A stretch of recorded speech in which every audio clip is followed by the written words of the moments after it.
Olá, está no ar o Boletim de Notícias. Eu agradeço sua companhia e audiência. Fica em Manaus a primeira empresa do Brasil que produz energia elétrica por meio de carbonização de resíduos. Todos os dias produzimos toneladas de lixo, dentro de casa, no trabalho e em diversas instituições. Dados da CEGEL da Assembleia Legislativa do Amazonas apontam o estado como o maior gerador de resíduos sólidos urbanos da região norte. Na maioria das vezes, todo esse lixo não é separado e termina sendo descartado incorretamente, o que resulta em diversos danos para o mundo. Uma das soluções para o problema do lixo é a coleta seletiva, pois traz diversos benefícios que vão desde a preservação dos recursos naturais até a geração de emprego e renda. Esta empresa, por exemplo, todos os meses utiliza os rejeitos separados na coleta para gerar energia elétrica por meio da carbonização. A recuperação energética dos resíduos pode ser feita através de vários processos. Aqui o processo se dá por meio da termodegradação.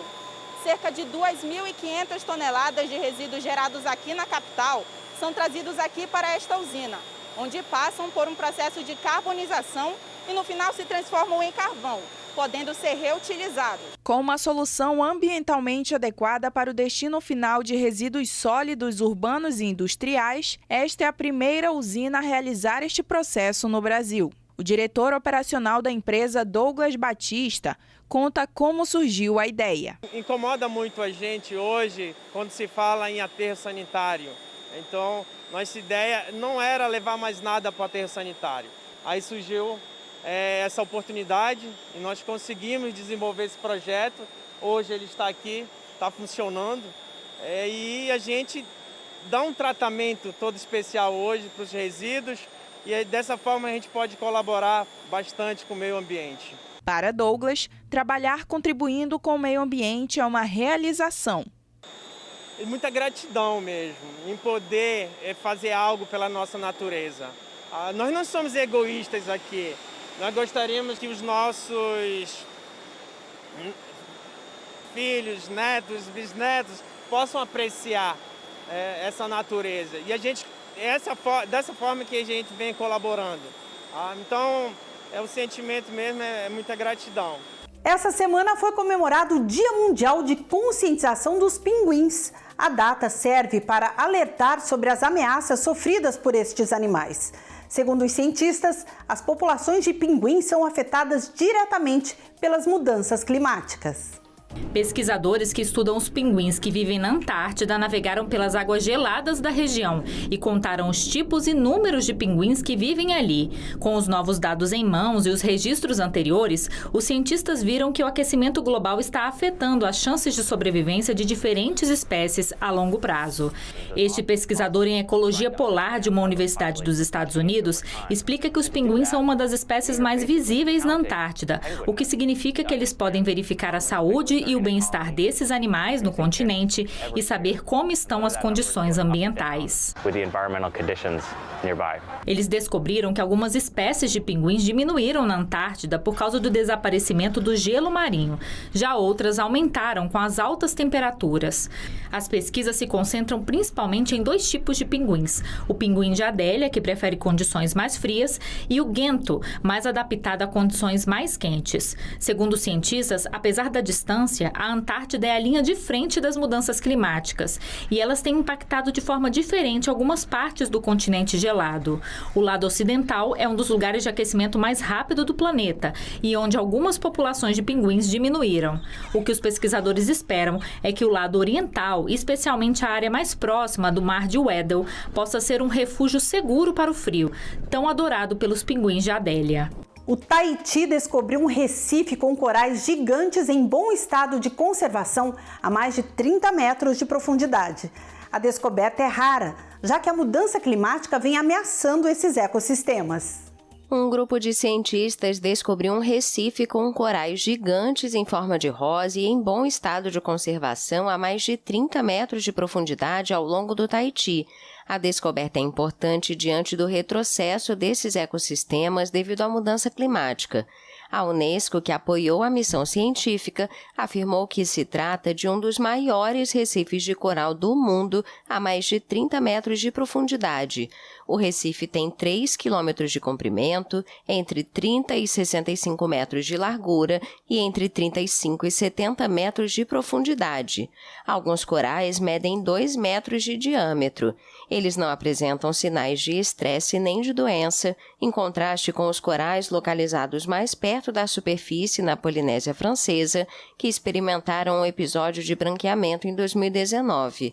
A expedição de mergulho aconteceu em novembro de 2021, graças a equipamentos de mergulho específicos para descer a essa profundidade.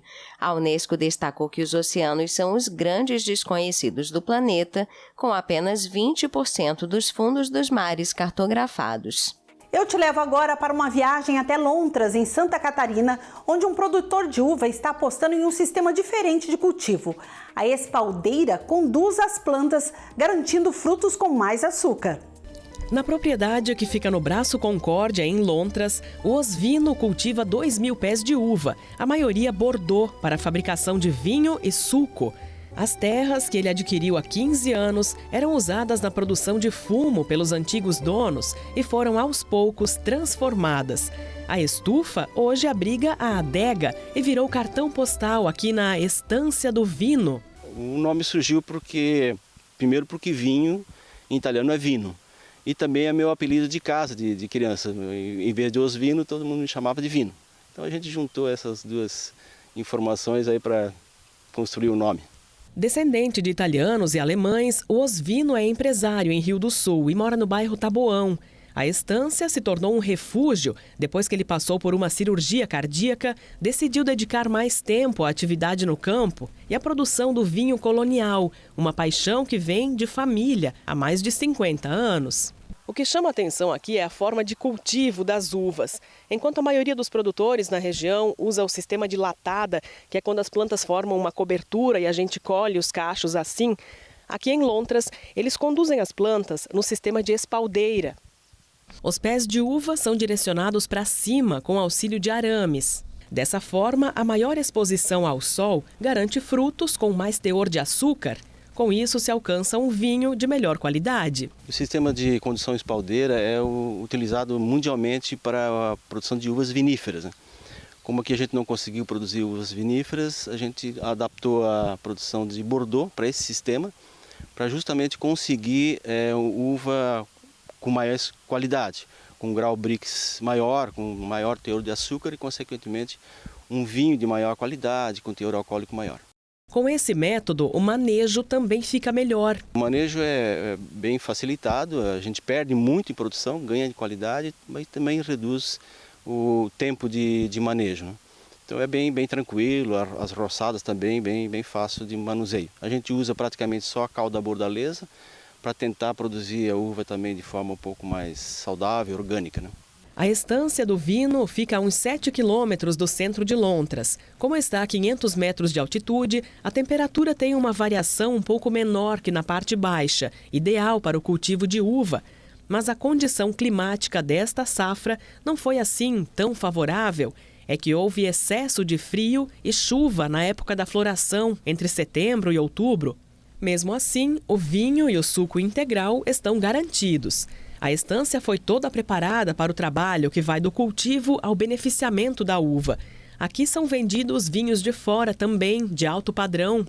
Como a propriedade integra o roteiro de turismo rural Acolhida na Colônia, é aberta de quinta-feira a domingo para visitas agendadas. Quem chega pode saborear delícias da gastronomia colonial italiana e alemã preparadas no fogão a lenha. A gente tentou unir a questão da uva, do vinho, né?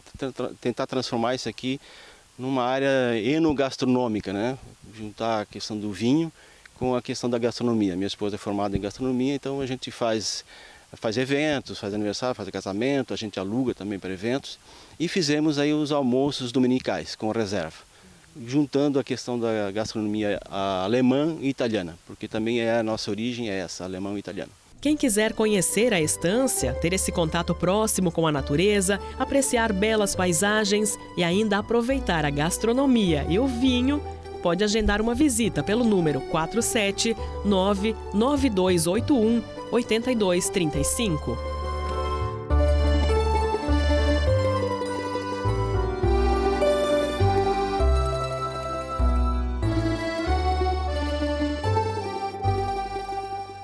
E você vai conhecer agora um músico sírio que fugiu da guerra no seu país natal e agora fabrica alaúdes aqui no Brasil. O alaúde parece um violão. Veja na reportagem.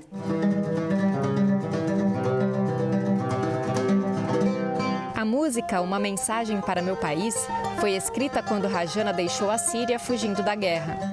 Essa música fala sobre saudades da minha cidade e também raiva porque eu saí de lá sem querer.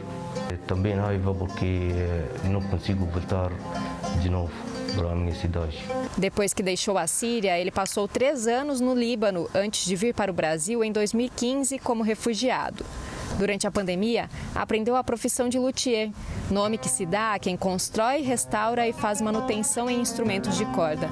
Hoje faz alaúdes, além de tocar e dar aula. Eu quero que o povo brasileiro conheça esse instrumento, porque é um instrumento muito sensível, um instrumento maravilhoso. Para isso, usa madeiras como jacarandá, embuia, mogno e roxinho, cortadas em tiras finas de 3 milímetros. Apesar de serem tão finas, elas garantem um fundo firme para o instrumento de 11 cordas. O alaúde é conhecido como o avô do violão. Por não ter nenhuma marcação no braço, é possível explorar mais notas. Assim como no Brasil, o comum é ter um violão em casa, nos países árabes, o comum é o alaúde. O primeiro alaúde, Rajana ganhou da mãe aos 14 anos. Quando eu era criança, eu sinto ele gosta da música, gosta da boca. Para isso eu comprei para ele alaúde, para ele começar o que ele gosta.